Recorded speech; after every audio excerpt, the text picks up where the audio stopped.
dis, waouh, le truc de fou. Tu joues la relégation avec Voluntari en Roumanie.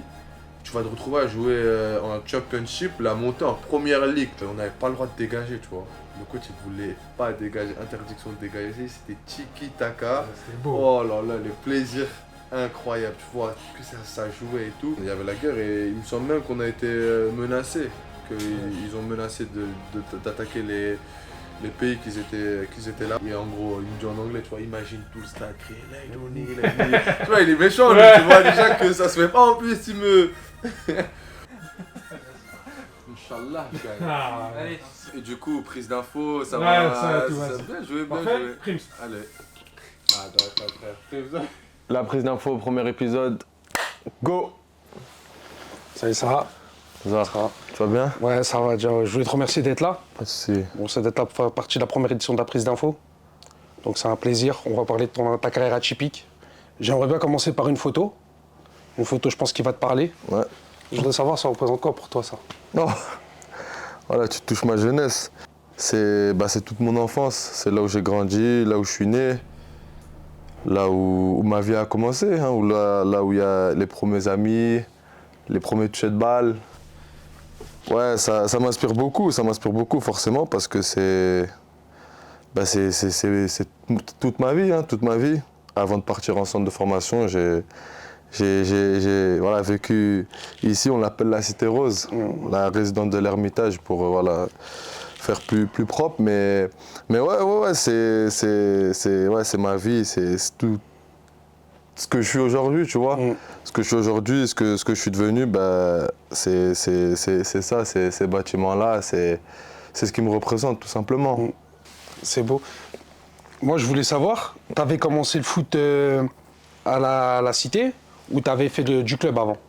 Je pense comme un peu tout le monde, on commence le foot au quartier avec les amis. C'est quelque chose de simple, un ballon et puis on joue. Après non, il faut savoir aussi que moi j'ai commencé le foot un an avant. Ça fait que j'ai commencé assez tôt aussi le foot, donc c'était à peu près en même temps. J'ai sans doute commencé le foot quand même avant où j'habitais, mais j'ai aussi commencé très tôt le foot, ouais. T'as commencé tôt. T'as commencé dans quel club? C'est Montfermeil, ça? Ouais, le FC Montfermeil. J'ai commencé dans le FC Montfermeil à l'âge de 4 ans. À l'âge de 4 ans, j'ai commencé le foot au FC Montfermeil. Un an avant, parce qu'il me semble que... Bon, je sais plus c'est quoi les réglementations. Enfin, aujourd'hui, je sais pas c'est quoi les réglementations. En tout cas, avant, je sais que c'était 5-6 ans, il me semblait. Et en fait, le coach qui s'occupait des débutants, c'était le coach de mon père à l'époque qui aussi jouait au FC Montfermeil, donc ça a été facile. Et puis un jour j'étais au stade pour regarder mon père et puis jouer au football et le coach il lui a dit ramène-le, on va voir ce qu'on peut faire s'il écoute, etc. Donc je suis allé et puis tout s'est bien passé et je suis resté au club et voilà tout simplement. Mais toi, avec que le foot, tu voulais faire ou il y avait d'autres sports où tu touchais ou à la Cité Non, honnêtement, il n'y avait que le foot. Que le foot, hein. Ouais, surtout avant, comment c'était pas comme aujourd'hui où beaucoup de sports étaient à disposition. On n'avait que le foot, hein. On prenait un ballon et puis on jouait, c'était le plus simple. Donc non, honnêtement, toute ma vie, j'ai fait du foot. J'en fais encore et je veux pas changer pour l'instant. Hein. T'as fait toute ta jeunesse à Montfermeil? Ouais. Moi, en fait, il faut savoir que j'ai jamais fait de centre de formation. Ou plutôt une année de centre de formation, mais sinon toute ma vie de débutant jusqu'à U19, j'ai joué à Montfermeil, sauf une année, mais sinon toute ma vie à Montfermeil. Quand je vois ton parcours, il y a une année où tu pars de Montfermeil. Ouais, exactement, c'est l'année de U17. U17. C'est l'année du 17, en fait, après les U16. Donc comme je te disais, toute ma vie, c'était à Montfermeil. Et l'année du 16, pardon, donc je suis pas surclassé avec les U17DH à l'époque. Donc ceux de mon âge, les 96 étaient, pas pour la plupart, mais en tout cas certains, les meilleurs à cette époque-là étaient en U17 DH à l'époque. Et moi j'étais avec les U16 et l'année d'après, j'ai pas été gardé, enfin je sais pas si c'est le bon mot, en tout cas je rentrais pas dans les plans du coach à cette époque-là, donc au lieu de rester et jouer avec la 2 ou être remplaçant ou peu importe, j'ai décidé d'aller à Villemomble. qui à l'époque était quand même un club UP du coin. Ils avaient, il me semble, une CFA ou une CFA 2.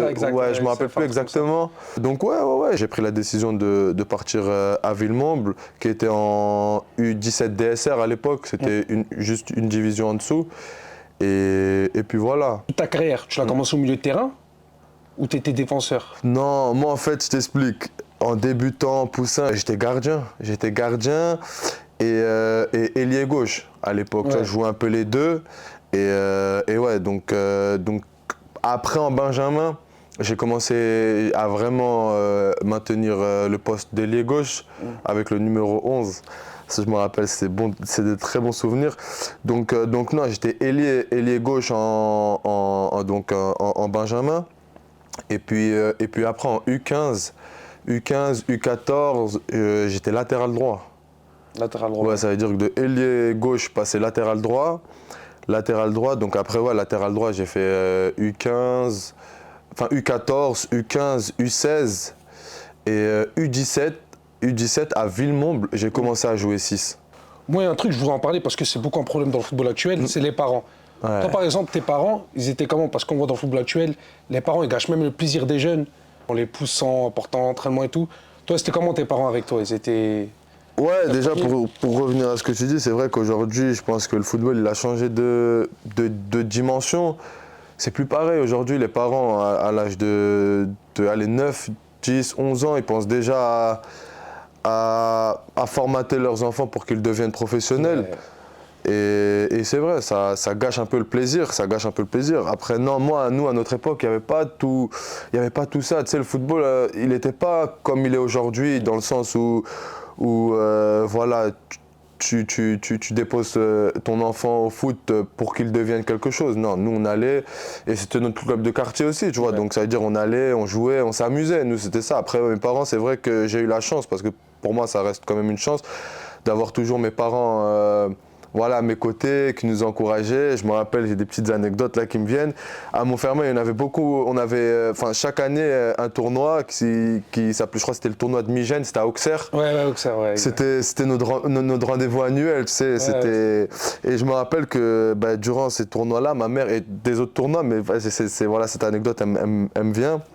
On allait jusqu'à Auxerre, ma mère elle venait avec nous et tout au long de la journée elle nous préparait à manger, pour moi ainsi que pour toute l'équipe, tu vois. Je me rappelle les pains avec thon à la catalane. Les classiques. Ouais, les classiques, tu vois, toutes ces choses-là. Donc non, honnêtement, moi mes parents, c'est vrai qu'ils ont joué un grand rôle dans ma carrière et dans le football, mais c'est pas comme aujourd'hui, tu vois, c'est vraiment le plaisir d'emmener son fils au foot, tu vois, c'est pas... sans arrière-pensée, c'est vraiment prendre plaisir. Tu réussisses dans voilà, ça. Exactement. C'était plus comme ça, c'était plus plaisir, plus voilà, la joie de voir son fils s'épanouir dans un sport qu'il aime. J'apprends que tu en as un à Villemomble, ça se passe très très bien. L'année de U17 à Villemomble, ça se passe très bien. Je rencontre de super personnes.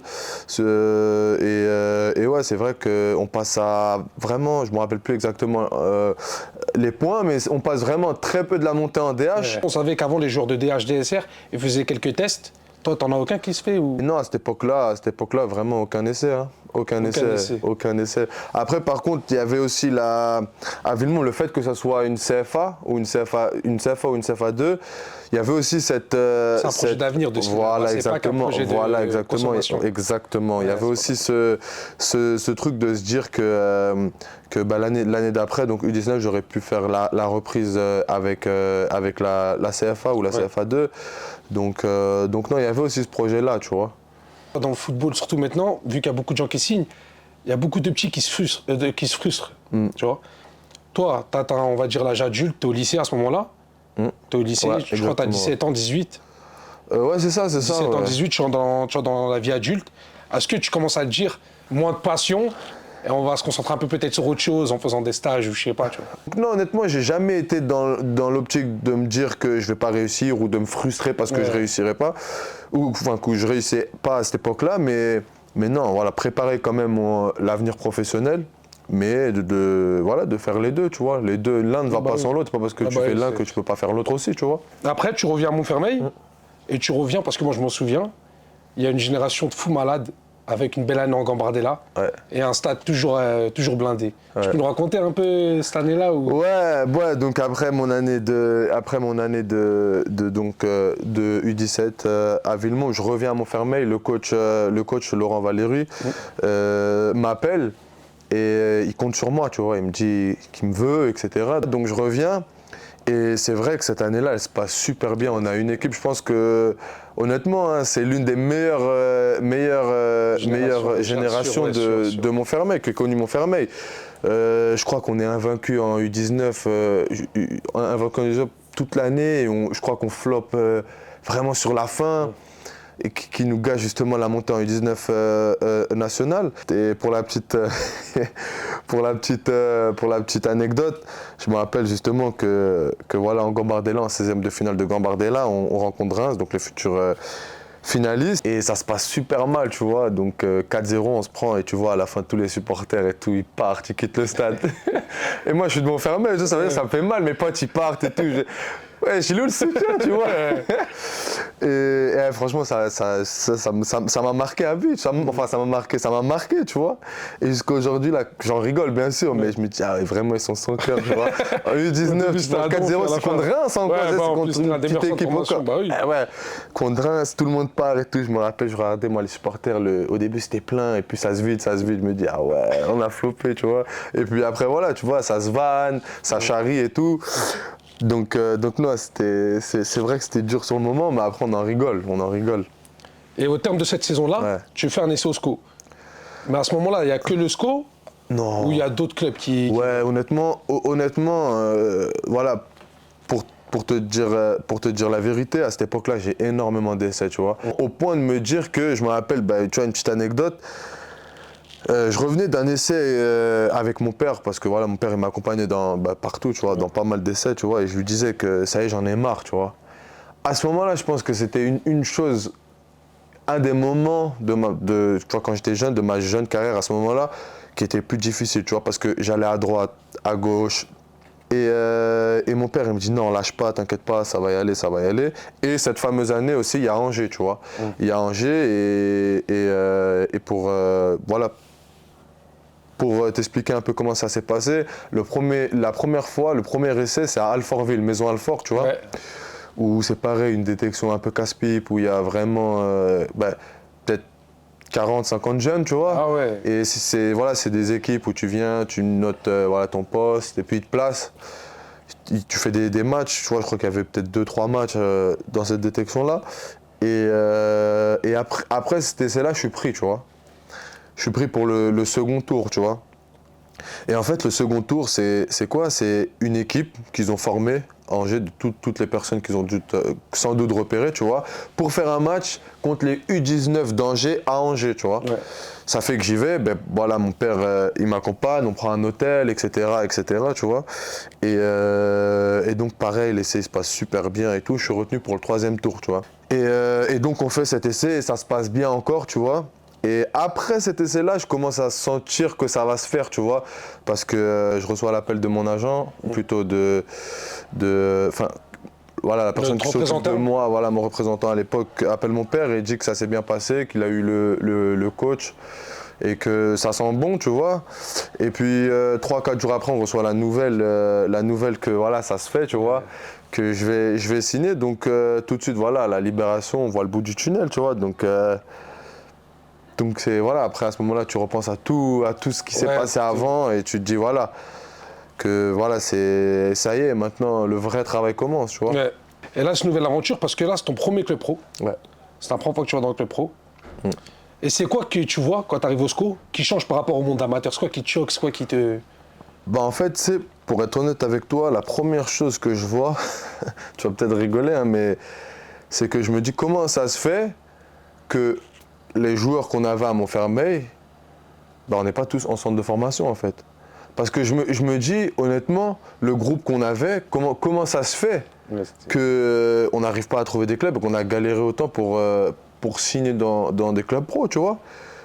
C'est la première chose que je me dis, vraiment le premier constat que je fais, c'est ça, tu vois. Et après, voilà, pour revenir à la question que tu m'as posée, la vraie différence, je pense, entre le monde amateur et le monde professionnel, à cet âge-là, bien sûr, hein, c'est le sérieux en fait, les entraînements tous les jours, la rigueur, tu vois, la rigueur et le professionnalisme. Est-ce que tu penses que partir plus tard au centre, c'est plus bénéfique pour toi? Moi, personnellement, si je devais répondre à cette question, je pense que c'est meilleur de partir plus tard. Pourquoi? Je t'explique. Parce que malheureusement, le centre de formation, c'est pas tout rose, tu vois, et c'est pas comme tout le monde pense, tu vois. Et moi, j'estime personnellement que en fait, en grandissant, par exemple, avec tes parents, etc., t'as un cadre, tu vois. Ouais. T'as un cadre et t'as l'éducation des parents, tu vois. Et d'un point de vue footballistique maintenant, c'est vrai que tu vas apprendre des jeunes, tu vas apprendre les codes, on va dire ça comme ça, tu vois, les codes du football, voilà, comment se comporter sur un terrain, comment se comporter en dehors du terrain, voilà, on va dire, voilà, être professionnel, tu vois, t'apprends le métier. Mais à contrario, tu perds cette imagination, Ouais. tu vois, tu perds cette folie, tu vois. Si je te dis le 2 avril 2016. C'est ça, non? C'est Ouais. le match, ouais. C'est le match. Ouais, Mais 3 ça, comment Angers. tu l'apprends que t'es titulaire? La veille? Ou c'est dans la semaine, peut-être il te met dans l'équipe titulaire ou... Eh ben en fait, même ça c'est une belle anecdote, tu vois. Ouais. Comment je l'apprends? Ben en fait tout simplement la semaine, durant voilà, ces 6 derniers mois, la semaine, il y a deux joueurs au poste enfin deux latéraux qui voilà, ils ont des problèmes, etc. Et ils sont pas dans le groupe, tu vois. Ils sont pas dans le groupe. Et donc ça fait que je suis propulsé dans le groupe. Parce qu'il faut savoir aussi une chose, c'est que quand je montais avec les pros, plutôt quand j'étais avec les pros, je dépannais beaucoup, tu vois, où il y avait des trous, comme beaucoup de jeunes. Et je dépannais énormément au poste de latéral droit, tu vois. Donc voilà, après cette chose-là, donc je suis intégré dans le groupe pour aller à 3 justement.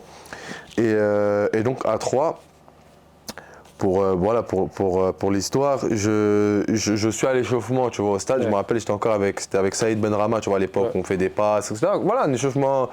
De remplaçant. Voilà, exactement, voilà, un De échauffement de remplaçants, de bons remplaçants. De bons remplaçants. Et j'ai le prépa physique qui vient en courant vers moi et me dit Aïssa, viens vite, va t'échauffer, tu joues. Et moi, je prends 5 secondes, tu vois, et ça va vite dans ces moments-là. Il y a plein de choses qui fusent. Et je lui dis comment ça, je vais jouer et tout. Il me dit Vincent Mansour, à l'époque, il se blesse, c'est toi qui le remplace et tout, tu vois. Et là, je suis comme un fou, je commence à courir, tu sais, je vais m'échauffer et tout. Je suis ailleurs, tu vois, je suis ailleurs, etc. Et donc, je suis titulaire ce jour-là, on gagne le match. Et justement, en plus, c'était un match important, tu vois, c'était un match en jeu parce que ce match-là, on se maintient. Et malheureusement, 3 à l'époque est relégué en Ligue 2, tu vois. Donc ouais, c'est des bons moments. Et en plus, à l'époque, je me rappelle, la prime, elle avait été doublée, tu vois, et ça m'avait permis d'acheter ma voiture. Belle journée. Hein. Ouais, c'était une super journée, tu vois, et j'en garde vraiment un beau souvenir, tu vois. Et donc voilà, après, au fur et à mesure de l'année, voilà, je commence à me sentir de plus en plus à l'aise, tu vois, normal. Je commence vraiment à être dans le groupe, tu vois, voilà, être professionnel, etc., etc. Et donc, je vais pas dire logiquement, tu vois, parce que voilà, rien n'est logique dans le football, mais voilà, j'ai la chance de signer mon premier contrat pro, tu vois. Et là, à ce moment-là, vraiment, c'est le Graal. Ouais, là, c'est le Graal, parce que ça parle même de toi dans des articles, Ouais. où ça parle, au terme de cette année-là, où ça parle avant la préparation, que toi et Mangani, vous allez faire doublette même au milieu, peut-être. Exactement. Punaise, tu l'as trouvé cet article? Ouais, Ah ouais, t'as bien travaillé alors. Ça va. Tu vois, où ça parle de toi et Mangani en tant que doublette. Et ce qui est bizarre, c'est que tu bouges bon, tu étais transféré dans cette année-là en national. Ouais. Cette année-là. Ouais. C'est toi qui demandes de partir ou c'est le club qui te dit ça parce que... Ben en fait, ce qui se passe, c'est que ouais, comme tu l'as dit, donc à la fin de cette année, la reprise, elle commence, etc. Et ça se passe super bien, tu vois. Ça se passe vraiment très très bien. Je commence vraiment à montrer ce que je vaux, tu vois. Et c'est vrai qu'à cette époque-là, il y a eu des articles qui sont sortis en disant qu'il y a peut-être une nouvelle doublette qui va se faire. Moi et Mangani, justement, à l'époque. Et donc voilà, tu vois, je me dis que ça peut se faire, tu vois. Et malheureusement, tu vois, durant cette reprise, tu vois, il y a des choses qui se passent, malheureusement, et qui font en sorte que tout est chamboulé, tu vois. Tout est chamboulé et justement, ce qui était convenu à la base, c'est que je sois prêté à la base, tu vois. Et je me rappelle que j'étais pas mal sollicité, tu vois, à ce moment-là. Par des Ligue 2 ou... Ouais, des Ligues 2. Il n'y avait pas de Ligue 1, mais il y avait des Ligues 2, tu vois. Il y avait des Ligues 2, tu vois. C'est exactement ce qu'il me fallait, tu vois. Moi, je voulais jouer et Ligue 2, c'était parfait, tu vois. C'est le monde pro, c'est... Exactement, tu vois. Et malheureusement, on m'annonce que je suis prêté un peu trop tardivement, même très tardivement, tu vois. Et ce qui fait en sorte que je peux plus signer en Ligue 2, tu vois. Je peux plus être prêté en Ligue 2, tu vois. Et ça fait que je suis prêté aux Herbiers. Aux Herbiers, tu vois, parce que le coach me suivait quand même pas mal. Il me disait qu'il me suivait depuis la CFA 2. Donc voilà, c'est un choix que j'ai fait parce que déjà c'était pas très loin d'Angers, tu vois. Ça fait que c'était plus facile pour moi, tu vois, dans le sens où j'étais là-bas. C'était pas loin et surtout le plan de jeu il m'a plu, tu vois. Bah là tu rejoins les Herbiers. Ouais. Et là c'est différent parce que là t'es en national. On te demande d'avoir un comportement de professionnel avec, on va dire, un budget et comme on dit, une structure d'amateur entre guillemets, tu vois. Ou de semi-pro. Ouais, c'est exactement ça, t'as bien résumé la chose. Comment tu le ressens, T'as très bien résumé la chose en fait. Le truc c'est que tu t'entraînes tous les jours comme un professionnel lambda, sauf que voilà, les déplacements ils se font en quart, les infrastructures c'est pas forcément adéquat pour pouvoir bien récupérer, etc. Mais honnêtement, je le vis très bien parce que déjà c'est ma première expérience en tant que joueur important, en quelque sorte, d'un groupe, d'une équipe A, d'un club, tu vois. Et national, c'est mine de rien, c'est un championnat très difficile, tu vois. Ça veut dire que t'emmagasines de l'expérience, tu travailles et puis tu vois autre chose. Tu vois, le coach il compte sur toi et il commence à y avoir de bons enjeux, exactement. Tu vois, après tu prends confiance aussi, bien sûr, tu vois. Et ouais, c'est vrai que ça m'a grave servi, tu vois. Ça m'a grave servi dans ma manière d'être, en fait, tout simplement, dans ta manière d'être, dans ta manière de voir les choses du monde professionnel, tu vois, semi-pro, dans le fait comment dire, d'être professionnel, en gros, tu vois, pour faire, d'être professionnel, tu vois. Et j'en garde de très bons souvenirs, tu vois, Je me rappelle qu'avec le coach, tu vois, c'était plus un duo, tu vois. On n'avait pas le droit de dégager, tu vois. Le coach, il voulait pas dégager, interdiction de dégager, c'était tiki-taka. C'était beau. Oh là là, le plaisir incroyable, tu vois, que ça jouait et tout. Et je me rappelle que les entraînements, c'était que des taureaux, que du jeu, c'était exceptionnel. T'es content d'aller travailler. Ouais, la vérité, c'était l'une des saisons où j'ai pris le plus de plaisir par rapport à ça, tu vois. C'est vraiment que basé sur le jeu. Donc non, franchement, c'est top, tu vois, et j'en garde vraiment de très très bons souvenirs, tu vois. Parce qu'en plus, tu fais une très bonne saison. Ouais. Et là, tu reviens à Angers. Ouais. Et le problème de la saison passée, c'est qu'Angers, on va dire, veulent te prêter à la fin du mercato. Ouais. Mais là, on est au tout début. Ouais. Donc pourquoi partir encore une autre année en national alors qu'en vrai, tu as le temps de partir en Ligue 2, tu vois. Ben là, clairement, après cette année-là, il y a beaucoup de choses qui se disent, tu vois. Des choses fausses, bien sûr, tu vois, mais il y a beaucoup de choses qui se disent et qui font en sorte que dans certains clubs de Ligue 2, ça ne peut pas se faire. Tu vois, ça se fait pas, voilà, pour certaines raisons, tu vois. Et donc, malheureusement, franchement, je suis quand même assez connu à cette époque-là, tu sais, dans le monde, on va dire semi-pro, Ligue 2, etc. Tu vois, bon, je dis pas que je suis le meilleur, attention, loin de là, je suis pas le meilleur. Hein, mais voilà, tu vois, mon nom, il commence à être cité et malheureusement, voilà, c'est pas forcément des choses qui me permettent d'intégrer une Ligue 2, tout simplement, pour faire court, tu vois. Et c'est pareil, tu vois, c'est répétitif, donc c'est assez compliqué pour moi à cette époque-là quand même, tu vois. Tu te dis que tout est bon, mais il y a un truc qui coince, tu vois. Et pareil, ça se fait pas en Ligue 2 et donc Tu décides tu peux repartir en national. Quoi. voilà, je décide tout simplement de repartir en national. Et en plus, ça va parce que quand tu pars en national, quand Romain tu pars à Chambly, vous faites une saison qui est historique parce que vous atteignez le dernier carré de la Coupe de France. Exactement. À la Beaujoire. Exactement. À guichet fermé, tout ça. C'est ça, exactement. Et c'était ton premier match à guichet fermé dans un gros stade, on va dire, un stade comme ça. Ouais. Franchement, je connaissais pas ce genre d'émotion, tu vois. Et ouais, donc c'est contre les Herbiers, mon ancien club, et pareil, tu vois, le stade plein à craquer, tout est rouge et tout, tu t'entends même pas, les oreilles elles sonnent.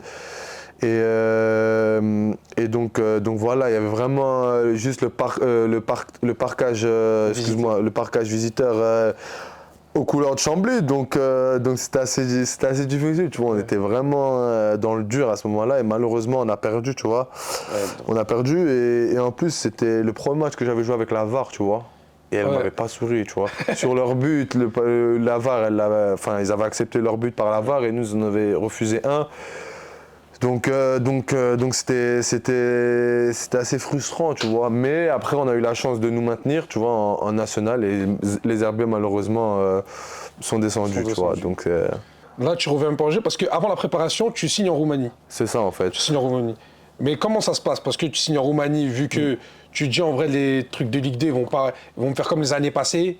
Je vais pas attendre une Ligue 2 ou une Ligue 1, je préfère directement à l'étranger. Parce que la Roumanie, c'est pas un pays de destination footballistique. En fait, si tu préfères, durant l'été, je comprends qu'Angers, ils veulent plus de moi.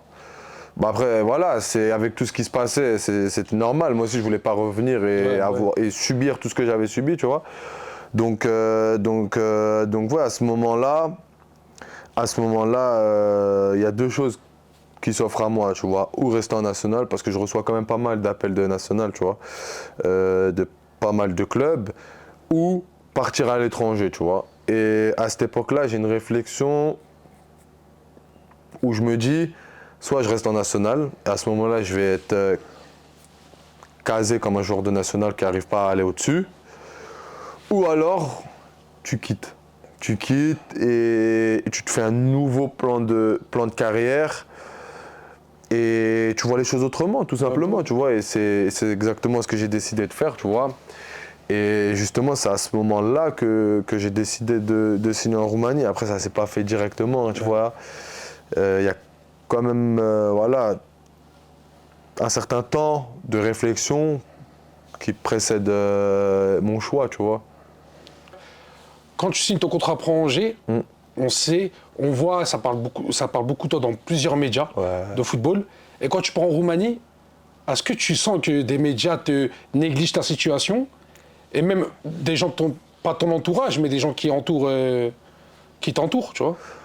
Parce que des gens négligent ta situation limite, qui te tournent le dos, mais tu vois, qui... Ouais, clairement, c'est vrai que, bon, après ça va, comme j'ai pas non plus été surmédiatisé, tu vois, mais c'est vrai qu'en allant en Roumanie, je le sais, tu vois, parce que t'es pas bête. J'entends beaucoup de choses, qu'est-ce qu'il est parti faire là-bas, il fait n'importe quoi, c'est n'importe quoi. Et il y a même des coachs qui me voulaient, qui m'ont dit, hein. Il y a même des coachs que j'ai eu au téléphone qui m'ont dit, mais qu'est-ce que tu vas faire là-bas, tu vas t'enterrer là-bas, personne n'y va personne ne va se souvenir de toi, tu vas aller t'enterrer, etc. Ça, c'est des coachs qui m'ont dit ça. Ouais, carrément. Et ouais, clairement, en fait, tu as cette chose qui te dit, enfin, pas cette chose, mais tu as ces gens plutôt autour de toi, après, pas ma famille, tu vois, mais autour de moi, plus global, tu vois, qui comprennent pas ton choix et que. Qui négligent, clairement, qui négligent, tu vois, qu'est-ce qu'il est parti faire là-bas, qui connaît des footballeurs en Roumanie. Ouais. Tu vois ce que je veux dire ou pas? Et je me rappelle même une chose qui m'avait pas touché, tu vois, parce qu'au final, tu t'en fous, tu vois, mais qui m'avait un peu contrarié, tu vois. Je me rappelle un jour, quand j'étais revenu, donc pendant des vacances ou un week-end, je sais plus exactement, j'avais rencontré une personne qui m'a dit ouais, alors ça se passe comment là-bas et tout, tu vois. Moi, je lui ai dit ouais, ça se passe super bien et tout, tu vois. Et moi, quand je dis ça se passe super bien, je suis là, tu vois. Pour moi, je vais pas là-bas pour rigoler, tu vois. Ouais, c'est vraiment un plan de carrière, tu vois. J'y vais pour réussir, tu vois. Et je me rappelle, il me dit comment ça se passe là-bas et tout. Donc je lui réponds ouais, ça se passe très bien et tout. Et il me répond ouais, de toute façon, le plus important, tant que tu t'amuses, c'est le principal, tu vois. Ouais, t'es au centre loisir, limite. Ouais, franchement, tu vois, en fait, c'est pas que je l'avais mal pris parce qu'au final, je calcule pas, je m'arrête pas sur ces choses-là, tu vois. Mais là, j'avais pris conscience de la chose, en fait. Ah ouais, c'est comme ça que les gens, ils pensent, tu vois. Ouais, de l'extérieur. Et donc, à force d'entendre toutes ces choses-là, tu te forges, ou tu as une carapace, tu vois, tu te mets dans une carapace et tu te dis, écoute, fais ce que tu as à faire. Fais l'éther. Pas fais les terres, parce qu'au final, je suis grave pas dans... Rancunier. Ouais, je suis pas rancunier du tout et je suis pas dans l'optique de me dire je vais réussir pour toutes les personnes. Non, pas du tout, pas du tout, pas du tout. Alors là, vraiment, pas du tout, tu vois. Mais cette chose-là que voilà, tu vois, tu prouves que tu rigoles pas en fait, c'est sérieux, tu vois. Et là, tu arrives en Roumanie, tu intègres le groupe et vous êtes une petite poignée d'étrangers. Ouais. Et on sait comment c'est un peu dans les pays de l'Est, c'est beaucoup solidaire et tout. À un moment, j'ai vu, quand j'ai enquêté, je m'ai appris à un moment, il fallait même une petite. Bon, tu crées une petite embrouille pour un peu t'imposer, mettre du pont sur la table. Ouais, ça va, t'es bien renseigné. Hein. Et ouais, malheureusement en vrai, tu vois, parce qu'au final, c'est pas une bonne chose, et c'est pas quelque chose qui me plaît, tu vois, je suis pas du tout dans ce genre de choses. Mais ouais, en fait, le truc, c'est que quand j'arrive là-bas, tout se passe très bien, tu vois, mais tu sais, il y a pas on est mis de côté, mais c'est normal, tu vois. En fait, la plupart des joueurs, c'est des Roumains, il y a pas beaucoup d'étrangers, tu vois. Donc, et il me semble qu'on est deux Français, à cette époque-là, on est deux Français, il me semble, tu vois, si ma mémoire elle est bonne. Donc ouais, tu vois, c'est toujours cette chose de ils testent, tu vois, pour savoir un peu comme t'es et tout, tu vois. Et moi, tu vois, je suis grave pas quelqu'un qui aime les problèmes ou qui cherche les problèmes, je suis pas du tout comme ça, tu vois. Mais là, malheureusement, ils te poussent un peu, tu vois, ils te poussent aussi, tu vois, ils te poussent aussi, voilà. Et c'est vrai que, ouais, tu sais, à un moment donné, ça, comme on dit, le plus et le moins, il s'était touché, tu vois, et puis, ouais, je me suis un peu embrouillé, pas qu'une fois, malheureusement, tu vois. Et ouais, pour montrer que tu vois, tu vois, tu montres un peu que tu as du caractère et qu'ils font pas ce qu'ils veulent avec toi, tu vois. Et j'ai même appris que ça m'a beaucoup aidé, pas à aider, mais. Exactement, non. Ah oui, après ça, bien sûr, après il n'y avait plus aucun problème, au contraire, tu vois, tout allait bien, etc., tu vois. Malheureusement, après, ouais, c'est vrai que ça arrivait, tu vois. Ouais, ça arrive partout dans les grands clubs. Ouais, après, c'est vrai que ça arrive partout, tu vois. Et là, au terme de cette saison, il y a le Bucarest qui vient toquer à ta porte. J'étais à Bucarest, ouais. Je crois que Bucarest qui vient toquer à ta porte. C'est le meilleur club de Roumanie, on va dire. C'est le top 2. Ouais. En fait, le plus populaire, en fait. Le plus populaire. Et malgré ça, tu refuses. Ouais. Et tu préfères rester dans le club, on va dire, du bas de tableau, on va dire. Pourquoi? En fait, pourquoi? Pour la simple et bonne raison que je suis pas réellement d'accord avec le contrat, tu vois, pour faire simple. Et parce que je le sentais pas, c'est vraiment... Ouais, c'est vraiment un ressenti en fait, tu sais, parce que au terme de cette saison, c'est vrai que ça se passe super bien, tu vois. Et je reçois donc l'offre du Steaua Bucarest, mais pour te faire clair, dans le contrat, il y avait une clause libératoire à 30 millions. Ah ouais. 30 millions. Et pour ceux qui connaissent la Roumanie, le président du club, il est atypique, tu vois. Donc ça m'avait fait réfléchir, tu vois. Et en fait, c'était un gros engouement autour de ce transfert-là. Et je sais pas, je l'ai pas senti, tu vois. Tu sais, je me rappelle même que j'étais parti en stage de pré-saison avec Voluntari et il y avait des caméras qui m'attendaient à l'aéroport, tu vois. Ah, carrément. Et je sais pas pourquoi, je le sentais pas, le contrat il me plaisait pas, en plus la clause elle m'inspirait pas confiance, tu vois. Donc au final, j'ai décidé de laisser tomber, tu vois. J'ai décidé de laisser tomber et j'ai continué. Et tu fais 6 mois, tu fais le début de saison avec Voluntari. Ouais. Au terme de 6 mois, là, par contre, c'est un autre level, c'est Swansea qui vient. Ouais, c'est vrai. Et Swansea, ça se fait pas au dernier moment. Je te laisse expliquer. Et donc, ouais, là-bas, c'est Cardiff City, tu vois. Et en plus, le pire, c'est que Cardiff et Swansea, c'est des clubs rivaux, tu vois, ouais. Donc à la base, c'était Cardiff, tu vois. Et au fur et à mesure du temps, c'était Swansea, tu vois. Et donc, au début, j'y crois pas trop, tu vois. Je me dis, ouais, je suis en Roumanie. En plus, je joue les derniers rôles en Roumanie, tu vois. Donc, compliqué, tu vois. Mais donc, au fur et à mesure, je comprends que c'est sérieux, tu vois. En hiver, donc j'y vais et tout, tu vois. Je m'arrange un peu avec le club et je suis invité à Swansea, donc j'y vais. Et pour moi, quand j'y vais, c'est pour signer le contrat, tu vois. Ouais. C'était exactement pour ça, en vrai, ouais. Tu vois. C'était pour ça. Et donc là, dans l'avion, je me dis, oh ouais, c'est vrai en fait, tu vois. Et Swansea jouait la montée, la montée, tu vois. C'est-à-dire, je me dis, waouh, le truc de fou. Tu joues la relégation avec Voluntari en Roumanie, tu vas te retrouver à jouer en Championship, la montée en Première Ligue, tu vois. Et là, je deviens ouf, je commence à réfléchir dans l'avion et tout. On arrive là-bas et tout, sur place, il y a un chauffeur qui vient nous chercher et tout. On va au camp d'entraînement de Swansea. Et là, je commence à devenir fou, tu vois. En fait, si tu préfères, tu vois, l'image, quand je fermais les yeux, là, j'imaginais ce que je voulais faire, le football que j'imaginais, tout, c'était exactement ça, tu sais. Déjà le parking, que des belles voitures. Tu rentres dans le centre, un complexe. En plus, c'est un magnifique le complexe, la salle de sport, tout ce qui est récupération. Tu changes complètement de niveau. Ouais, là, vraiment, c'est le jour et c'est la nuit, tu vois. Donc là, clairement, je me dis, c'est là où je veux être, tu vois. Et puis donc je passe ma visite médicale. Et pendant ce temps-là, mon père, mon agent, etc., ils sont dans les bureaux en train de travailler sur le contrat donc pour les négociations avec mon club roumain, tu vois. Et toi, tu es où en ce moment-là? Toi, tu es où à ce moment-là? Moi, je suis en bas en train de faire ma visite médicale, tu vois. Je suis en train de faire ouais, je fais ma visite médicale. Les tests, etc. Oh, ouais, c'est bon, c'est limite. Ouais, pour moi, c'est limite fait, tu vois. En plus, ils m'avaient donné l'ensemble. Ouais, tout ça. J'étais dans mes rêves et tout, tu vois. Et je fais mes tests, ils se passent super bien, tu vois. Ils sont même surpris, tu vois. Ils s'attendaient pas à ce que j'ai des tests aussi bons que ça, tu vois.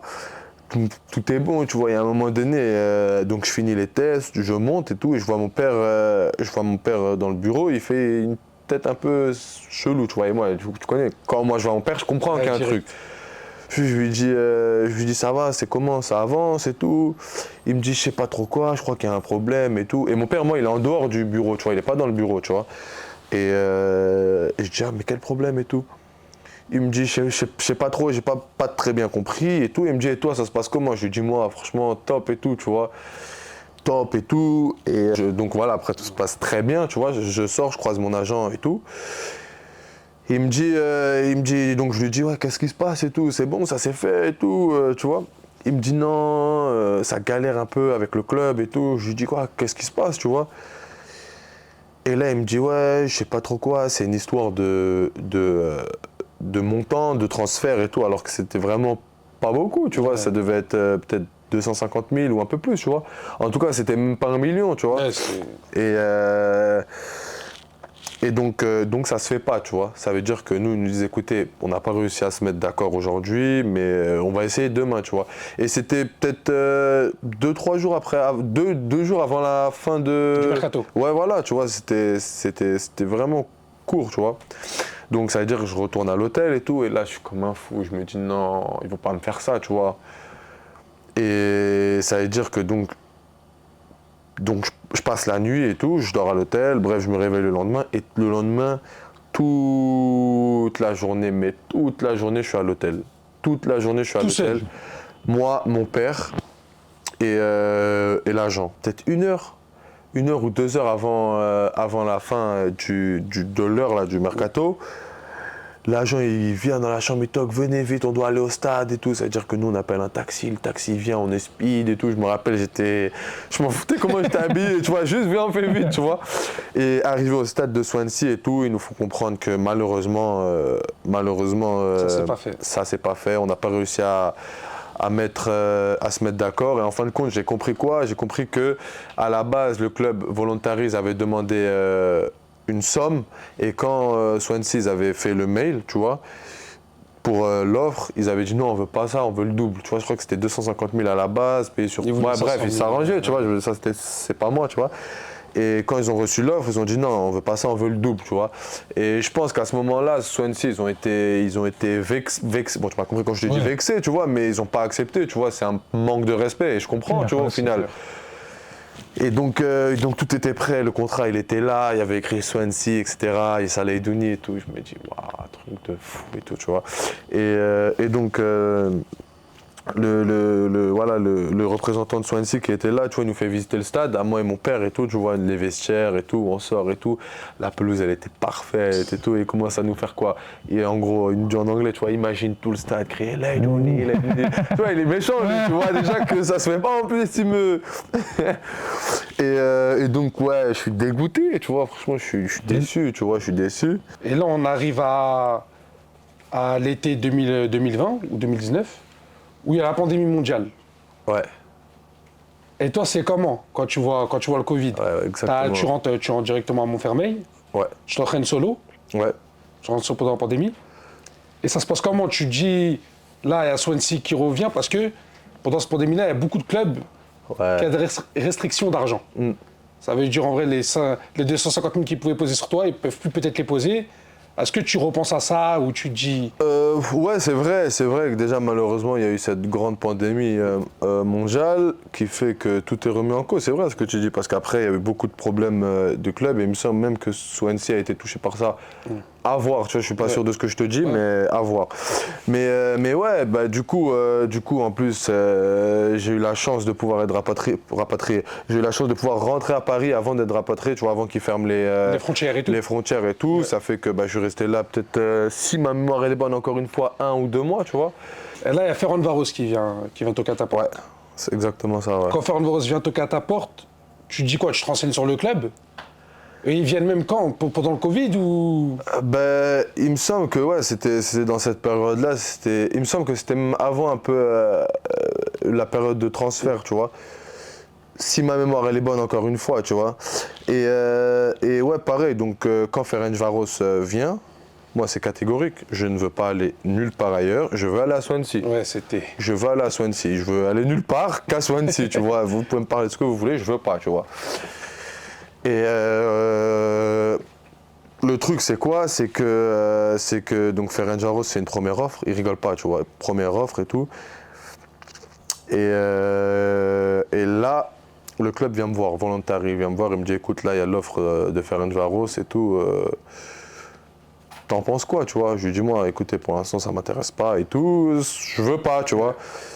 Et pendant ce temps-là, on m'envoie quand même les vidéos des supporters de Ferencváros. On m'envoie des vidéos pour me faire connaître le club, tu vois. Et puis voilà, je vais pas te mentir, je commence quand même à regarder, tu vois. Je commence quand même à regarder, etc. Et à cette époque-là, ils étaient en Europa League, tu vois. Ça veut dire que c'était quelque chose qui me parlait, parce que avant de signer en Roumanie, c'était le cheminement que je voulais en fait, trouver ensuite un club qui joue l'Europa League, enfin qui joue l'Europe en général, pour pouvoir me permettre de voilà, encore augmenter les vues, etc. Tu vois. Donc je commence voilà, à regarder, mais je veux toujours pas, tu vois. Et là, Ferencváros, ils surenrichissent l'offre, ils mettent peut-être, ouais, ils ont commencé peut-être à 250, après ils ont fini à, enfin ils ont ensuite vers 400. Tu vois, je te dis approximativement. Et là, le club il commence à me pousser, tu vois, Voluntary, ils me refont des réunions et il me dit écoute, là, il va falloir que tu réfléchisses vraiment, tu vois, parce que l'offre qu'on a reçue, elle est supérieure à toutes les offres qu'on a reçues et tout. Donc regarde, tu vois, parce que là, nous on veut, on est déjà d'accord avec le club, enfin on est déjà d'accord, on est pour que tu partes, etc., etc. Et moi je reste dans mes positions, je ne veux pas partir. Et là, il commence à comprendre le manège, en fait. Il commence à comprendre que moi, je veux Swansea et tout. Et donc, je ne sais pas si Ferencváros était au courant de ça, mais Ferencváros, ils refont une offre, 600 000. 600 000, tu vois, 600 000 euros. Et à ce moment-là, c'était fini. C'était fini. Écoute, c'est soit tu pars, soit tu joues plus. Personne ne mettra plus de 600 000 euros pour toi. Quoi, Comment ? À ce moment-là, personne ne met plus de 600 000 euros. Ouais, à ce moment-là, personne ne met plus de 600 000 euros. Et puis c'est un record pour le club, tu vois. Et même ça les aidera pour les comptes, vu qu'en plus il y avait la pandémie, c'était la crise. Exactement, ça veut dire clairement, je suis poussé vers la sortie, clairement, c'est le cas de le dire. Ils me font des réunions tout le temps. Je me rappelle même que juste avant un match, ça veut dire que tu sais, quand tu sors pour faire la vérification du terrain, pour choisir en gros les crampons que tu vas mettre et tout, à ce moment-là, réunion. Après le match, réunion, ils me poussaient. Je me rappelle même qu'il y avait le directeur sportif de Voluntari qui m'avait fait une réunion dans l'endroit où on habitait, tu vois. Pareil, tu vois, il me poussait vraiment et tout, il me faisait comprendre que ça peut être une bonne chose pour moi, etc., etc., etc. Et donc j'accepte à ce moment-là de discuter avec Ferencváros, tu vois. Et après, de fil en aiguille, voilà, ça s'est fait. Et là, tu rejoins la Hongrie. Ouais, voilà. Et là, quand tu rejoins la Hongrie, bon, je ne connaissais pas Ferencváros, mais en voyant que tu partais là-bas, bah, je me suis un peu plus intéressé. On voit clairement que c'est une infrastructure de sport, une académie de sport hyper développée, parce qu'il n'y a pas que le football là-bas, à Ferencváros. Il y a différents sports, et tous les sports de Ferencváros sont au haut niveau, c'est le top. Exactement, ouais. Et donc, quand tu vas là-bas, tu ressens une certaine exigence en termes de résultats, parce que là, on n'a plus les mêmes attentes envers toi. Ouais, clairement. Bah après, en fait, pour la petite histoire, après donc moi, j'ai au téléphone le directeur sportif et il m'explique un peu le projet, ce qu'ils veulent faire avec moi. C'est banal, tu vois. Il me dit qu'ils veulent faire la Ligue des Champions, donc moi, pour l'instant, j'y crois pas. Ouais, c'est ça, la Ligue des Champions. Vous voulez me faire beau pour m'attirer, tu vois. Et donc après, voilà, je suis poussé vers la sortie, donc j'y vais. Même si à la fin, c'est quand même un choix que j'ai fait, parce que si j'aurais vraiment pas voulu y aller, je serais pas y aller, tu vois. Mais ça m'a plu, tu vois, comment ils m'ont parlé, ça m'a plu, tu vois. Donc je vais là-bas et tout, et clairement, c'est comme tu as dit, c'est d'autres attentes, enfin c'est autre chose, vraiment, tu sais, parce que comme tu l'as dit, excuse-moi encore de me répéter, mais c'est un club omnisport, en fait. Ferencváros, c'est un club omnisport. Et ils sont au haut niveau dans tous les sports, tu vois, dans le football, le water polo aussi, ils sont super forts, ils ont été couronnés, je crois, à Ligue des Champions, etc. Exact. Au hand, le club féminin aussi. Ouais, c'est complet, ça. Voilà, il y a même l'athlétisme, etc. Tu vois, ça veut dire que tu comprends directement que voilà, tu passes un autre level, tu côtoies déjà des personnes qui ont déjà joué les Coupes d'Europe, tu côtoies... Même des internationaux. Exactement, des internationaux. Tu côtoies des champions olympiques, en tout cas des personnes qui ont déjà fait les Jeux olympiques, toutes ces choses-là. Donc clairement, tu es dans une structure professionnelle de haut niveau, tu vois. Ouais, j'arrive et quelques temps après, on joue déjà comme tu dis, les barrages de Champions League. Et en plus, on n'a pas rencontré des petites équipes, tu vois, ça fait que tu te mets directement dans le bain et tu comprends que voilà, là, c'est bon, tu y es. C'est le bon niveau, on va dire, parce que le haut niveau, après, voilà, chacun il a sa définition du haut niveau, mais clairement, tu touches à quelque chose de sérieux, donc il va falloir redoubler d'efforts, tu vois. Vous atteignez directement la Ligue des Champions. Et il y a le tirage au sort. Et on sait c'est qui les noms qu'il y a dans le tirage au sort. Comment tu l'apprends et t'es où à ce moment-là? Ouais, c'est ça. Donc après le match de Molde, c'est synonyme de qualification en Champions League. Et ouais, donc je l'apprends, je suis chez moi, hein, comme tout le monde. T'as vu, ce moment-là, je pense que c'est des moments qui sont forts dans une carrière. Donc qu'est-ce que je fais? J'allume ma télé, je reste devant la télé, et excité de savoir les équipes contre qui on va jouer. Hein. Donc on tombe contre le Barça de Messi, la Juve de Ronaldo et le Dynamo Kiev. Donc ouais, t'as vu quand tu... Déjà, je pense que... T'as vu, pour Ferencváros, le plus important, c'était de jouer contre... ou en tout cas pour moi, tu vois, c'était de jouer contre des grandes équipes. des grandes équipes, des grands noms, des grands clubs, des clubs historiques, tu vois. Et puis avoir la chance de jouer contre Messi, Ronaldo, c'est le Graal, tu vois. C'est inoubliable en vrai. Tu peux nous raconter ta première au Camp Nou? Parce que ton premier match de Ligue des Champions, c'est au Camp Nou. Ouais. Ça va, c'est difficile ça. de rêver mieux. Ben franchement, écoute, quand on arrive déjà on arrive à l'aéroport, donc on voyage, on prend l'avion et tout, on arrive à Barcelone. Tu sens que c'est quelque chose de spécial, tu vois. Dans le bus, les policiers, tu vois, qui font voilà, qui nous suivent, tu vois. Tu sens que là, vraiment, tu touches à quelque chose de très spécial, en vrai, tu vois, c'est le mot. Et ouais, donc on arrive donc la veille et on s'entraîne au Camp Nou, tu sais. On s'entraîne au Camp Nou et puis on est comme des enfants, tous comme des enfants, tu sais. Tu regardes le stade, tu rentres dans le stade, tu regardes, tu vois, pas tout, les photos, les murs, les vestiaires, etc. Et puis tout de suite, tu repenses à l'histoire du club, tu sais, les matchs, les gros matchs, les classicos, tous ces bons moments, ouais, tu sais, et après arriver sur la pelouse, déjà la pelouse, la galette, c'est incroyable, tu vois, donc ouais, vraiment, toi, tu essaies de profiter un maximum en vrai, parce que tu sais que ces moments-là, c'est des moments qui durent pas en vrai, tu vois, jouer une Ligue des Champions, c'est pas donné à tout le monde, comme on l'a dit, tu vois, et en plus contre ce genre d'équipe, donc ouais, franchement, moi, j'étais en mode profite, un maximum et voilà, tu vois, c'était vraiment, ouais, profiter quoi. Donc c'était difficile de rêver mieux pour un début dans un nouveau club?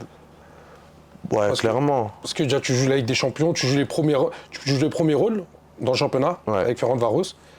Tu as même été élu les 2 premières années meilleur joueur du championnat, ouais, si je me souviens pas. C'était comment la vie de groupe et même la vie en Hongrie? Parce que là, tu t'es installé, est-ce que tu t'es dit, je prends ça comme un tremplin? Ou même à force de jouer avec des champions, l'Europe, tu te dis, je vais peut-être m'installer ici? Ouais, c'est vrai que j'ai eu la chance d'être élu 2 fois meilleur joueur du championnat. Bon, après, c'est voilà, en gros, élu 2 fois en quelque sorte pour des trucs différents, il me semble. Mais ouais, j'ai eu la chance de commencer à gagner des titres, de remporter 3 fois du coup le championnat, 1 fois la coupe, recevoir donc des trophées personnels.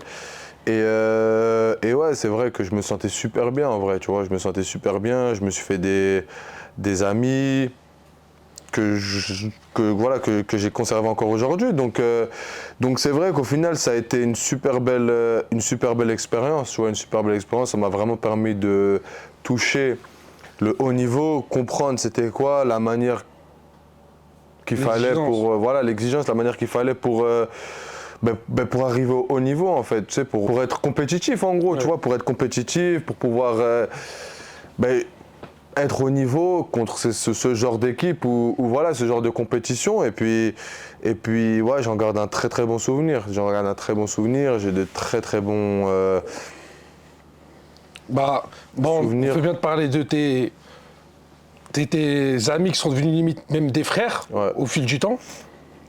J'ai une surprise pour toi. J'ai des surprises. Tu pourras mettre OK avant de démarrer. Tu pourras mettre OK avant de démarrer. Ah ouais. Issa Laïdouni, mon gars. J'espère que tu vas bien. Je voulais faire un petit big up. On te sent mal. Une petite vidéo pour parler de quelques années qu'on a passées là-bas à Budapest, en Ferencváros. Voilà, je voulais juste dire que tu nous manques là-bas. C'est plus pareil, hein. C'est plus pareil avec mon numéro 6 à mais voilà, on avance. J'espère que pour toi, ça se passe bien pour ton club. Voilà, tous nos moments qu'on a passés sur le terrain, en dehors du terrain, les restos entre potes, les moments, les matchs en Europa League et tout ça, c'est vraiment, ça va rester gravé. Et c'est des moments spéciaux, tu vois. Donc voilà, je voulais juste te faire une petite vidéo pour te faire une petite dédicace, force à toi. Je te souhaite le meilleur, j'espère qu'on se voit bientôt là, parce que ça fait un bail. Et voilà, en tout cas, toute la force. Et tu connais mon gars, ça reste, ça bouge pas. Ah, c'est un bon. Ouais, c'est la famille, ça. Ah, Walidou. Ah là là, tu nous manques, hein. Ton enthousiasme, ta joie de vivre. tout ça là, ça nous manque de ouf. Un sourire en dehors du terrain, quand on était en dehors du terrain, on fait des célébrations comme ça, Naruto et tout, ça nous manque tout ça. Mais j'en suis sûr que là-bas ça se passe bien et que ça va bien se passer avec tes qualités, etc. Et donc j'espère que tu perds pas cet enthousiasme et que ça se passe bien pour le futur et pour ta famille et tout, Inch'Allah. Donc big up à toi mon gars. C'est bon. Ah, ça fait plaisir, en tout cas, merci. C'est la famille, ça, hein. Les mails, la manse. Ouais, bon, ils l'ont dit, tu vois. En vrai, c'est des beaux souvenirs. Hein. En vrai, comme tu as dit, c'est plus que des amis, tu vois, c'est des frères. On rigolait tout le temps, on était tout le temps ensemble. Vraiment, c'est pas... Je sais pas, comme... C'est pas occasionnel, voilà, c'est des amis occasionnels. Ouais, tu vois, c'est pas comme une relation vraiment collègue que le foot, tu vois. On était vraiment tout le temps ensemble. On se voyait même après le foot, on allait tout le temps manger ensemble, pratiquement toutes les semaines. On allait dans des malls, on allait se promener. C'est vraiment... Ouais, comme j'ai dit, c'est vraiment des frères, tu vois. Je les considère vraiment beaucoup, tu vois. Et puis c'est vrai que, tu sais, pour être honnête avec toi, mon départ, il a été difficile, tu vois. Ça n'a pas été facile. Quitter le groupe, quitter les amis, les frères, tu vois. Donc je m'en suis remis, enfin, tu m'as compris quand je dis ça, hein, mais j'ai dû m'adapter, j'ai dû voir et apprendre encore autre chose, tu vois, parce que, comme je disais, j'étais vraiment très bien là-bas. On rigolait tout le temps, et comme il dit, l'enthousiasme qu'on avait, les moments qu'on vivait, c'était vraiment incroyable. Du plaisir. Lors de ta deuxième année, on voit des approches dans des deux sélections. Ouais. Tu as deux sélections. Tu es originaire d'Algérie, aussi de Tunisie. Est-ce que tu sens que devenir international, ça pourrait te faire passer un cap? Est-ce que tu sens qu'à ce moment-là, il faut passer le cap? Ouais, clairement. En fait, tout simplement, le statut international, il te propulse dans une autre sphère, en quelque sorte, tu vois.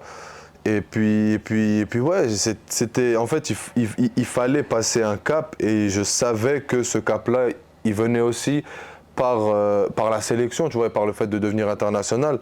Donc ouais, c'est clair que ça a changé énormément de choses. Et je vais même dire tout changer, parce que à l'heure où on se parle, et si j'avais pas fait ce choix-là, je pense pas que j'aurais eu tout ce que j'ai eu aujourd'hui, et que je serais là où je suis, tu vois, tout simplement. Et là, tu choisis la Tunisie. Ouais. La Tunisie. Comment ils t'approchent?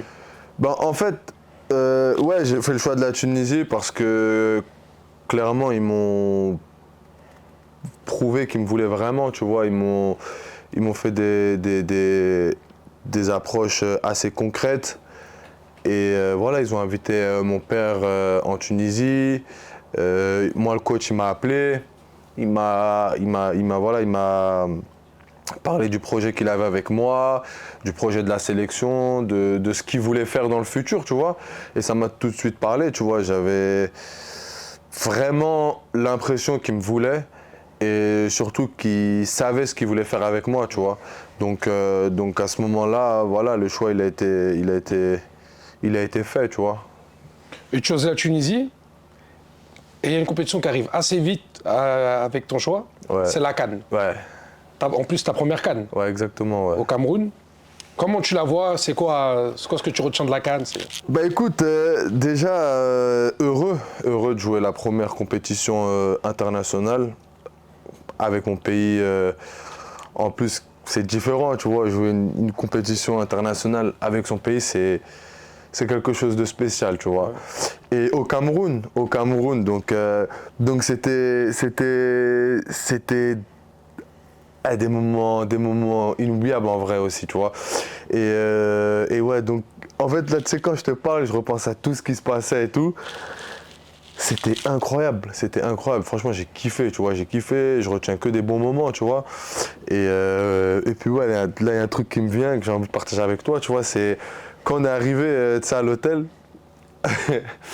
il faisait une chaleur incroyable. Et tu sais, l'hôtel, il était restreint, enfin, il était, comment dire, comment expliquer, le couloir il était vraiment serré de ouf, les chambres ils étaient, tu vois, serrés aussi, ouais, t'étais compressé et tout.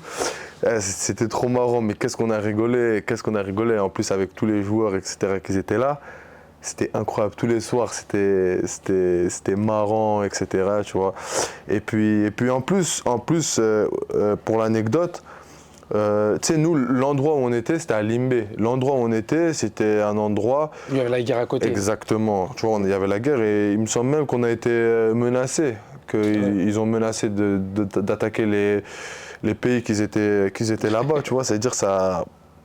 C'était assez surprenant, tu vois. On disait, ah, quand même, si on y va et on se retrouve, tu vois, à se retrouver dans des problèmes et tout, c'est chelou, tu vois. Et en fait, c'est quand on allait à l'entraînement, on était sous escorte militaire. Tout au long du chemin, il y avait des militaires armés sur le terrain. Sur le terrain, tu sais, autour et tout, sur les bâtiments, dans les tribunes, il y avait des militaires armés et tout. Franchement, tu réfléchis, tu vois, tu regardes, pas peur, on ne veut pas dire peur, tu vois, mais tu sentais que vraiment c'était chaud un peu, tu vois. Et par contre, la sécurité, tu vois, ils nous ont bien sécurisé et tu sais, ils ont mis ils ont mis la sécurité adéquate pour pouvoir bien sécuriser la zone, etc. Donc sur ça, c'était assez top, tu vois. Et ouais, pareil, c'était top, la vérité. C'était des bons moments, c'était important. Moi, il y a un match, dans cette CAN, je te connaissais un peu d'avant, vu que je regarde un peu tes matchs, mais la CAN, tu l'as commencé difficilement. Et le match que j'ai trouvé où on a vraiment connu le vrai Aïssa, où l'Afrique a connu vraiment le vrai Aïssa Laudini, c'est contre Nigeria. Ouais. Contre Nigeria. À l'hymne national, on le sent parce que même l'hymne national, c'était différent des autres hymnes. Ouais, c'est vrai. Genre, comment vous tenez et tout. Et même le premier tacle, si je me souviens bien, tu mets un tacle, un ailier, où tu cries directement. Tu vois, après le tacle, tu as une réaction. Ouais, c'est possible, ça m'arrive souvent, ça. Tu as une réaction agressive. Comment tu peux nous expliquer ce match-là? Comment tu l'as abordé? Pourquoi le changement? En fait, ce que tu dis, c'est vrai.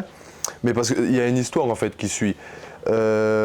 En fait, donc ouais, si tu préfères, on fait pas de très bonnes qualifs, mais on réussit quand même à se qualifier. Et le Nigeria, à contrario de nous, ils survolent les qualifications et ça commence déjà à dire que c'est l'équipe qui va gagner, ils vont aller au bout, etc., tu vois.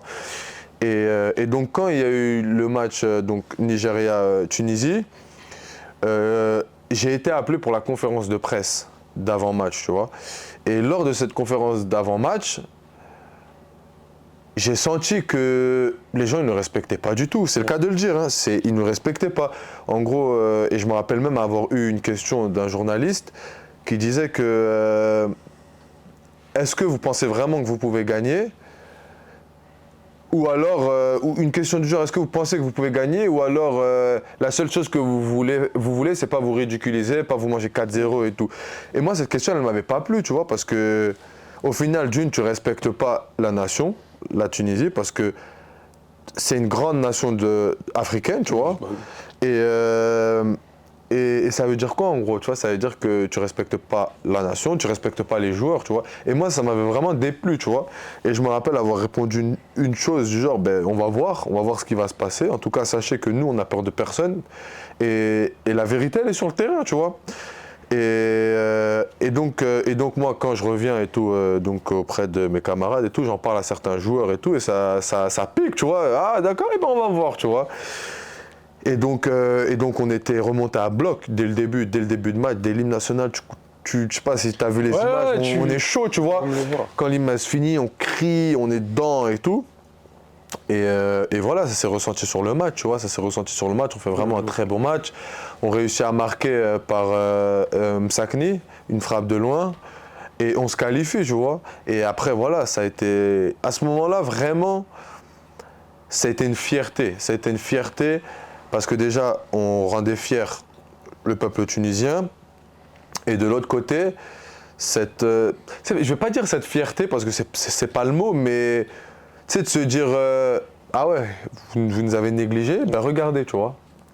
Et là, on arrive au mois d'avril-mars, et vous tombez contre le Mali. Ouais.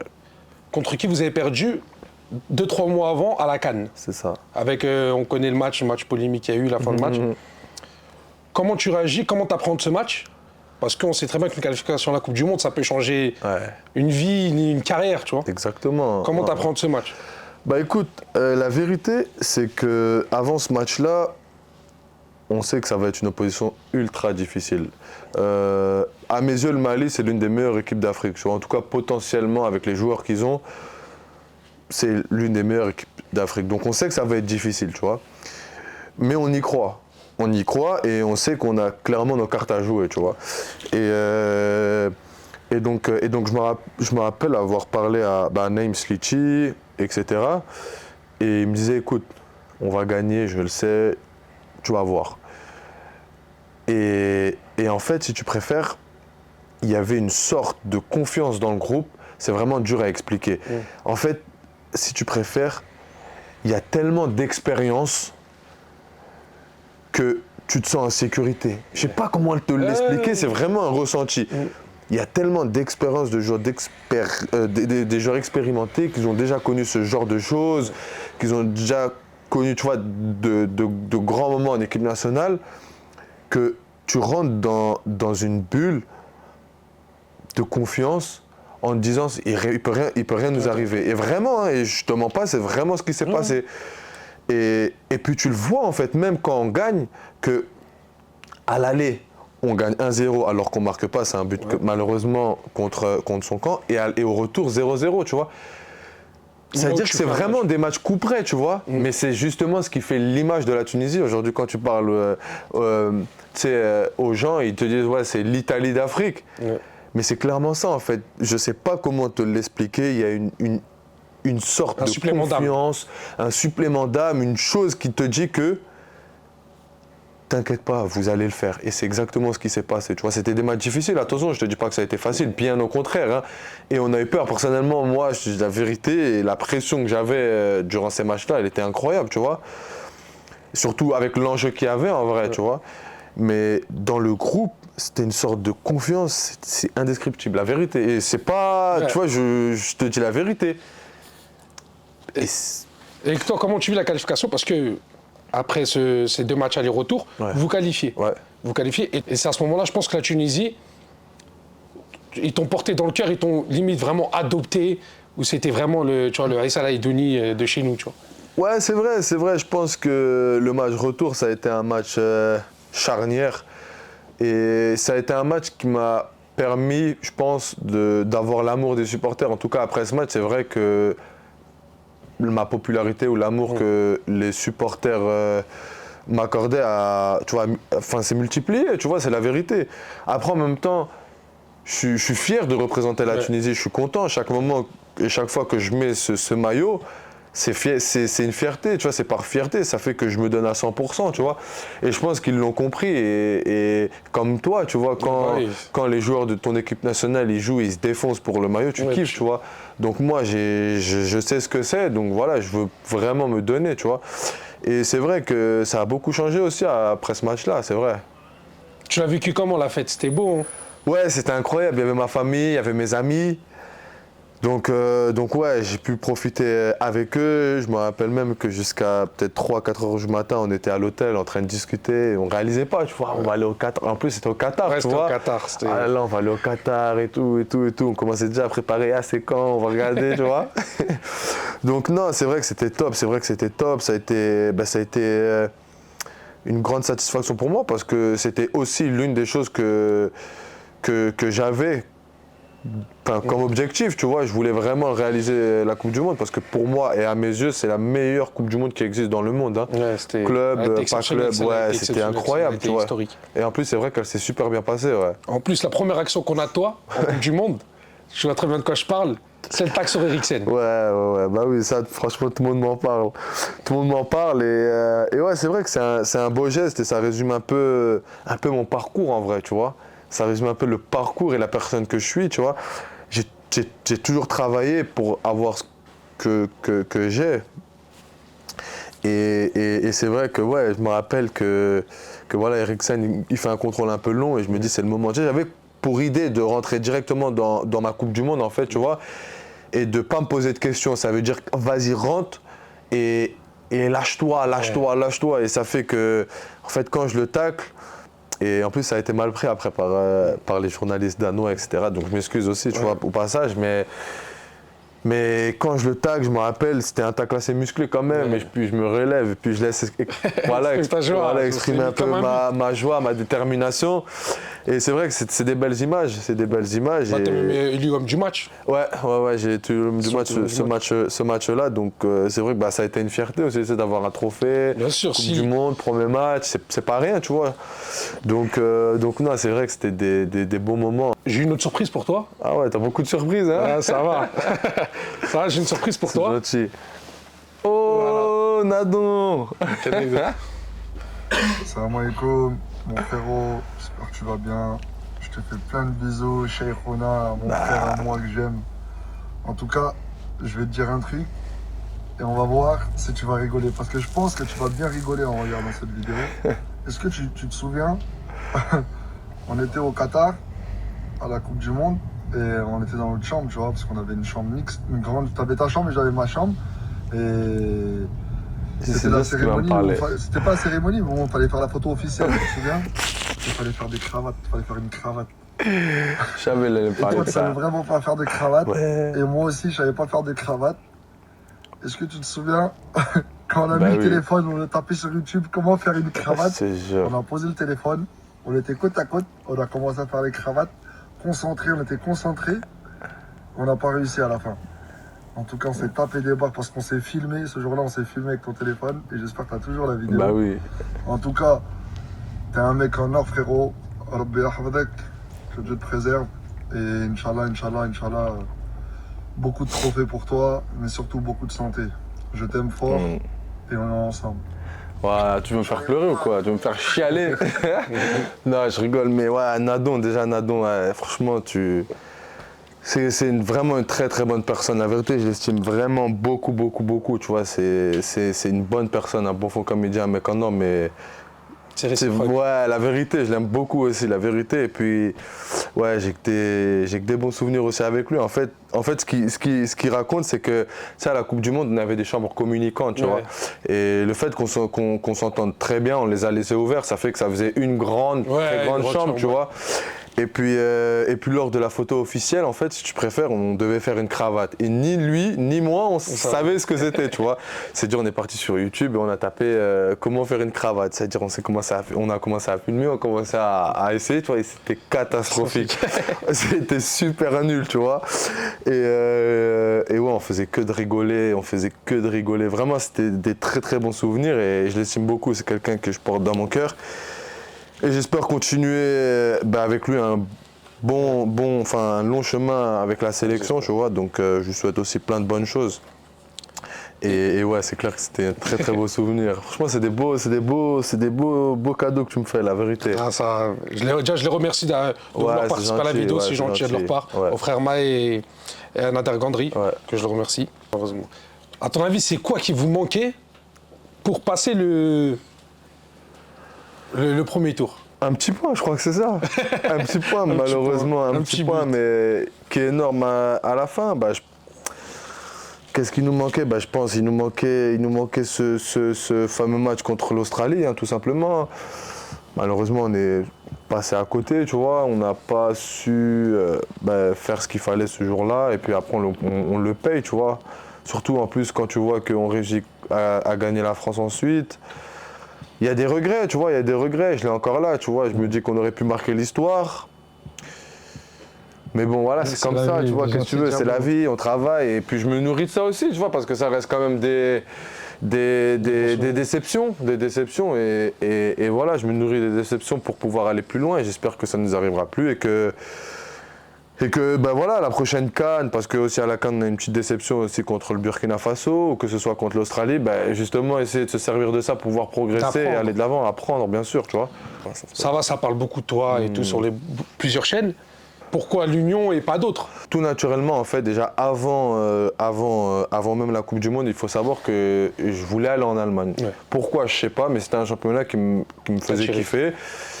Et qui m'attirait, ouais. Donc j'avais déjà communiqué avec mes agents dans ce sens-là en leur disant que je voulais aller en Allemagne, Et quand j'ai eu la chance de voir l'Union Berlin, en sachant qu'ils étaient super bien positionnés, etc. Donc ça a été assez rapide, tu vois. Et aussi le projet du club, en fait. Moi, avant de signer, je me dis qu'il faut que j'intègre un club, voilà. Donc voilà, je vais pas te détailler parce que c'est long, tu vois, mais voilà, pour faire voilà, gros, un club qui me correspond, tu vois, pour continuer ma progression, etc. Tu vois. Et quand je pèse le pour et le contre, etc., en sachant que ce que je voulais, c'était l'Union Berlin, tu vois. Et donc voilà, en fait, tout simplement, ça se fait naturellement. Bah Issa, déjà merci d'être là. Non, merci d'avoir participé à la première édition. J'espère que tu as pris du plaisir. Bah honnêtement, j'ai pris énormément de plaisir et moi-même, je voulais te remercier pour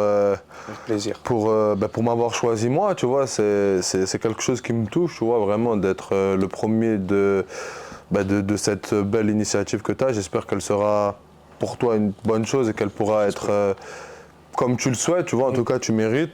Merci. Et honnêtement, j'ai vraiment aimé et j'ai moi aussi un cadeau que je te donnerai bientôt. Merci. Bah, il y a un challenge de fin d'émission. D'accord. Il y aura tout le temps à la prise d'infos, dans la prise d'infos. D'accord. J'aimerais participer avec toi à ce jeu-là. Sans problème. Ce sera un puissance 4. D'accord. Et au terme de ce challenge-là, si je gagne, je choisis ta prochaine célébration. D'accord. Et si tu gagnes, bah, tu auras droit à un cadeau surprise à la deuxième partie de l'interview. D'accord, pas de problème, avec plaisir. Pas de on pourra amener puissance 4. Inch'Allah, je gagne. Allez. Bon, t'es prêt? Je connais les règles du jeu. Ouais, je connais. Et du coup, prise d'infos, ça va. Ça bien joué, bien joué. Prims. Allez. Attends, J'ai déjà un bon Prims.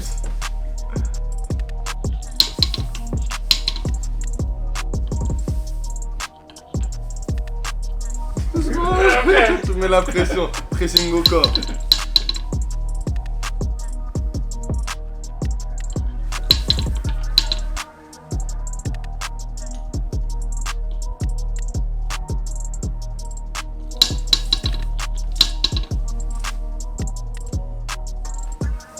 Face à toi.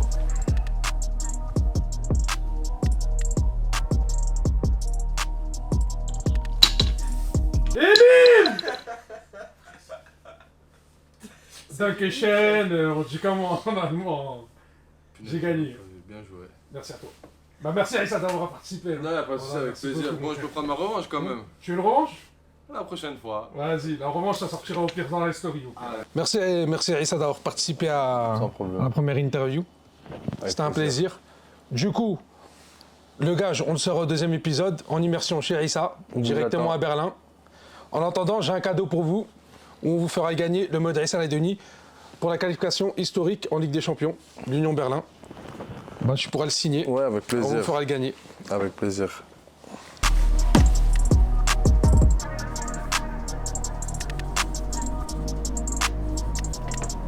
Parfait. Bah, pour gagner ce maillot, il faudra aimer et commenter la vidéo. Allez, à plus tard. Ciao. Bonjour Pratix, aujourd'hui je vais vous montrer comment faire un nœud de cravate ultra simple, mais qui vous permettra de gagner du temps le matin.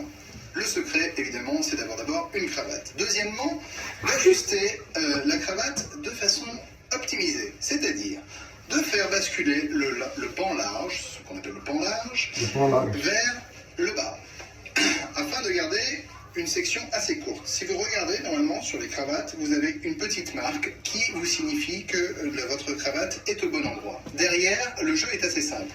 On passe une première fois la cravate derrière, on la repasse à l'intérieur, ici, en prenant soin de le faire avec délicatesse, et derrière, une fois qu'on a obtenu cette jolie composition, on va cacher le tout, car c'est un secret.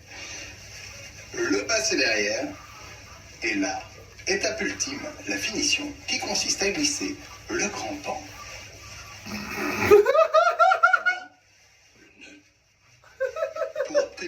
Pour obtenir cet ajustement absolument impeccable qui vous permettra de conquérir. À bientôt.